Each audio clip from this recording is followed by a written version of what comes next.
A fazenda estava morrendo. Redemoinhos de poeira dançavam pela terra rachada, zombando da herança de Tomás.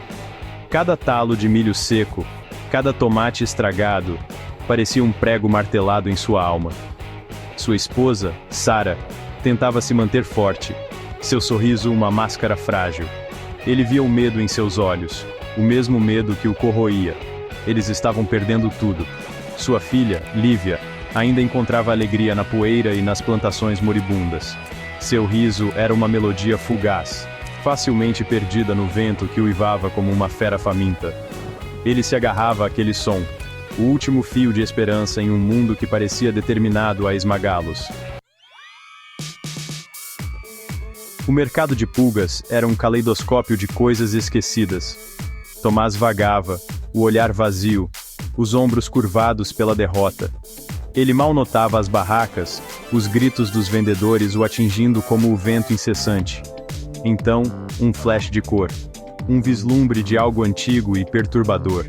Ele parou, atraído por uma barraca cheia de relíquias estranhas e empoeiradas.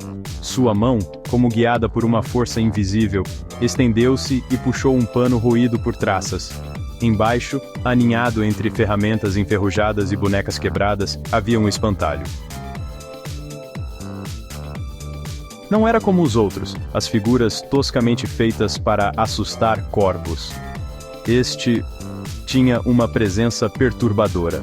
Sua cabeça era uma máscara de madeira esculpida, desgastada pelo tempo. Os olhos eram duas cavidades escuras, mas Tomás poderia jurar que o seguiam em cada movimento. Ele sentiu um arrepio na espinha, apesar do sol batendo em seu pescoço. O espantalho era estranhamente atraente, prometendo uma solução que ele não conseguia entender. Uma voz rouca o assustou. Interessado em algo para manter as pragas longe? O vendedor era uma figura curvada, envolta em sombras. Seus traços eram obscurecidos por um chapéu de abas largas. Sua voz, um raspar seco, como folhas deslizando pela terra árida. Este aqui, continuou o vendedor, gesticulando com um dedo nodoso em direção ao espantalho. Ele é especial. Garante uma boa colheita. Tomás hesitou. O espantalho emanava uma aura inquietante, mas o desespero o corroía.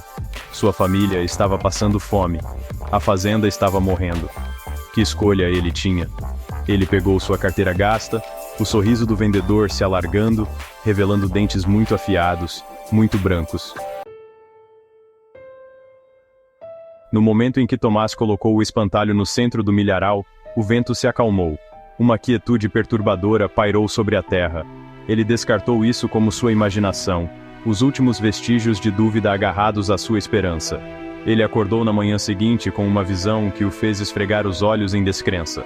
Os talos de milho estavam altos e orgulhosos, suas folhas de um verde vibrante. Os tomateiros, antes murchos e marrons, transbordavam de frutos vermelhos e carnudos. Até a velha macieira, estéril há anos, estava carregada de flores. Era um milagre. A fazenda prosperou. Cestos transbordavam de produtos. O riso de Sara voltou, ecoando pelos campos. Lívia, com as bochechas rosadas e rechonchudas, perseguia coelhos gorduchos que não pareciam mais assustados.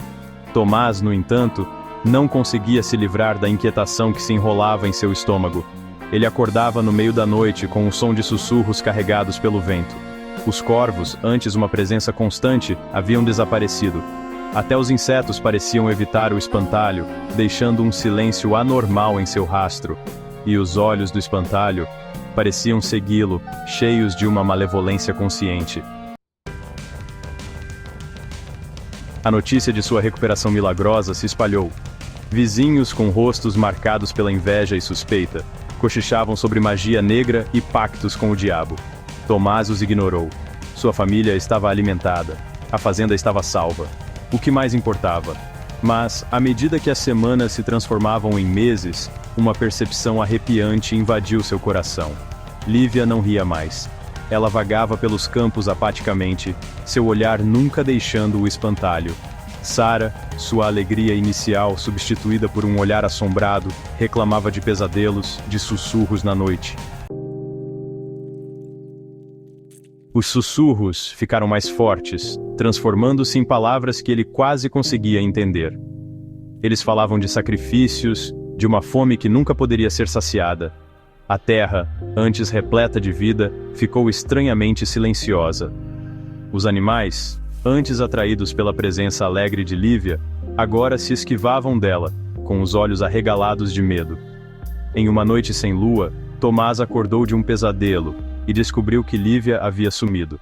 Ele a procurou freneticamente, seu coração batendo forte contra as costelas. Ele a encontrou no milharal, parada diante do espantalho, sua mãozinha estendendo-se para tocar sua superfície áspera de madeira. O pânico o dominou. Ele correu em sua direção, afastando-a do espantalho. Ao fazer isso, uma rajada de vento varreu o campo, a cabeça do espantalho girando para encará-lo. Os olhos, outrora órbitas vazias, brilhavam com uma luz sobrenatural. Naquele momento, ele soube, com arrepiante certeza, que preço havia pago por sua salvação. Ele havia trocado a alma de sua filha por uma colheita abundante. O vento se acalmou. O espantalho permaneceu, seu olhar fixo nele, uma acusação silenciosa. A colheita fora farta, mas a que custo? Mas a que